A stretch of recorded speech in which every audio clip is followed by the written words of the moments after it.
તો આ તરફ સમાચાર રાજકોટથી પણ મળી રહ્યા છે। મનપાની જનરલ બોર્ડ ચાલુ થતા પહેલા જ વિપક્ષ પ્લે કાર્ડ લઈને પહોંચ્યું। રાજકોટ મનપા પટાંગણમાં બેનરો બતાવીને વિપક્ષે વિરોધ નોંધાવ્યો। બિલ્ડરોને છાબરવામાં આવતા હોય તેવો આરોપ વિપક્ષે લગાવ્યો છે। એફએસઆઈ ફ્લેટ ધારકોને બિલ્ડરો દ્વારા નાણાં આપી દેવામાં આવ્યા તેવો આરોપ છે। બિલ્ડરો મનપાને નાણાં ભરતા ન હોવાનો પણ વિપક્ષે આરોપ લગાવ્યો। કે જે પ્રોજેક્ટ વધારાનું બાંધકામ મળવાપાત્ર કુલ એફએસઆઈની મર્યાદામાં રહી અને જો બાંધકામ કર્યું હશે તો એને પેડ એફએસઆઈ તરીકે ગણી અને ડબલ નાણાં એના વસૂલવામાં આવશે। પરંતુ રાજકોટના બિલ્ડરો કોઈ એક પણ રૂપિયો આપ્યા નથી।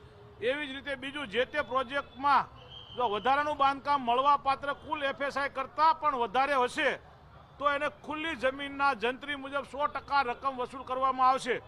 પરંતુ રાજકોટ મહાનગરપાલિકાના બિલ્ડરો અને કોઈ એક ભાજપના પદાધિકારી, રાજકોટ મહાનગરપાલિકાનો પદાધિકારી અને ભાજપના એક આગેવાન, આ લોકોએ અંદરખાને બેઠક કરી વર્તુળો દ્વારા જાણવા મળ્યા મુજબ સરકારની અને બિલ્ડરોની વચ્ચે મધ્યસ્થી થઈ પ્રજાના પૈસા ડૂબાડવાની કોશિશ કરી રહ્યા છે।